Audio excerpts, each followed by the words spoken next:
Halo semuanya, yang terhormat Bapak Catur Nugroho selaku dosen pengampu mata kuliah Cyber Security Management. Perkenalkan, aku Sonia Wayu Furkandari dari Prodi PJJ Manajemen. Hari ini aku mau bahas hasil analisaku untuk UAS.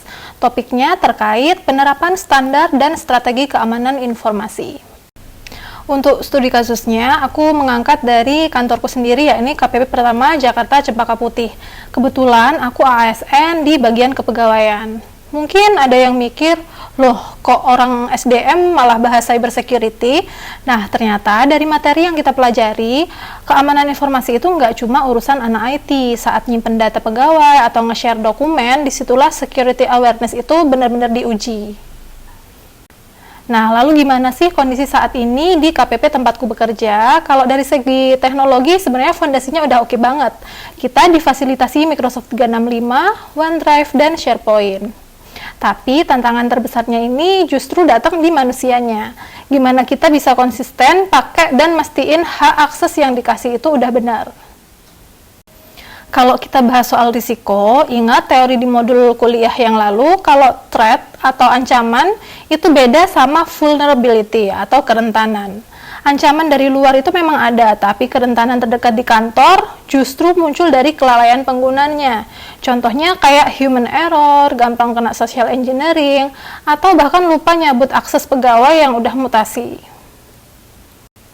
Nah, buat menganalisis ini aku pakai standar CIA Triad dari ISO 27001 yang udah dipelajari sebelumnya. Kalau di kantorku, standar ini tuh kerasa banget penerapannya karena dia ada akses kontrol SharePoint. Jadi SharePoint ini bukan sekedar tempat numpuk file, tapi benar-benar dokumen yang dikelola berdasarkan butuh atau enggaknya seseorang mengakses informasi tersebut. Nah, ini untuk akses kontrol SharePoint yang sudah dijelaskan. Nah, untuk strategi pengamanannya, aku bagi jadi 3 sesuai materi kelas. Yang pertama, strategi preventif, intinya sedia payung sebelum hujan. Lapisan pencegahan terbaik di kantorku, ini gabungan antara sistem, kayak wajib pakai MFA atau autentikasi ganda, sama kedisiplinan pegawai buat nggak bagi-bagi password. Yang kedua, strategi detektif.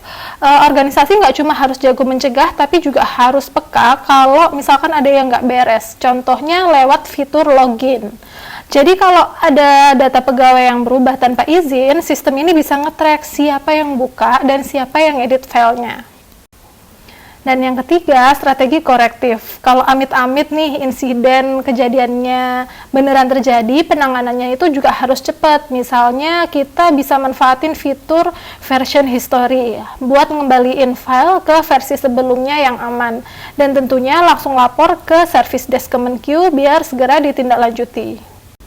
Nah, di sini ada satu temuan kunci yang kritis, yakni life cycle hak akses pegawai. Disinilah ilmu kepegawaian dan cyber security itu nyambung. Pegawai yang mutasi atau pindah tugas itu harus langsung dievaluasi hak akses digitalnya, biar mereka nggak punya akses lagi di dokumen rahasia di posisi yang lama.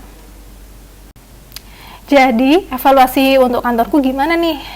Kabar baiknya, teknologi Kemenq ini sudah ngasih fondasi yang solid, tapi meskipun sistem secanggih apapun bakal jadi rentan kalau kontrol aksesnya ini nggak dijalankan secara konsisten sama kita yang menggunakan. Makanya aku nyusun 5 rekomendasi simpel tapi ngefek buat instansiku. Yang pertama, review akses secara berkala. Yang kedua, jadikan mutasi sebagai trigger evaluasi hak akses. Yang ketiga, kasih akses seperlunya aja karena butuh melihat, belum tentu butuh mengedit. Yang keempat, check before share, pastiin penerimanya benar sebelum dikirim. Dan yang terakhir, tingkatin awareness pegawai buat lapor kalau ada yang aneh. Nah, insight pribadiku sebagai mahasiswa sekaligus ASN adalah security yang efektif itu nyatanya bukan melulu soal kecanggihan teknologi. Teknologi emang ngasih kita alat kontrol, tapi kitalah manusianya yang nentuin gimana kontrol itu dipakai setiap hari. Nah, sebagai kesimpulan, ada 3 pesan utama dari studiku. Penerapan security di KPP udah berjalan, fasilitas teknologinya juga mumpuni, tapi nilai akhir keamanannya bergantung pada kedisiplinan dan konsistensi dari para pengguna. Sekian presentasi UAS dari aku, semoga analisis ini bisa ngasih insight baru. Aku Sonia Wayu Furkandari, pamit undur diri, sampai jumpa di pembahasan kasus berikutnya. Bye-bye!